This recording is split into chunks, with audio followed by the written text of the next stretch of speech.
Meron siyang 1, 2, 3, 4, 5, 6 pieces sa loob. So, i-try natin kasi sabi ng aking ka-work is masarap daw siya. Tadan! So, ganito siya sa loob. Ayan. Para lang siyang nilagang itlog. Ayan. Teka lang, parang kailangan ko ng... Ay, hindi ko siya kailangan. Wait. Buksan na natin agad-agad. Ay, parang hindi ko siya mabuksan. Wait lang. Okay, so, back to business. Yan. Ayun niya pa rin buksan. Hindi ko alam paano siya buksan. May sabaw-sabaw siya.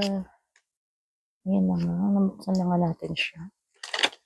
Ba yan? Ayaw pa magpabukas?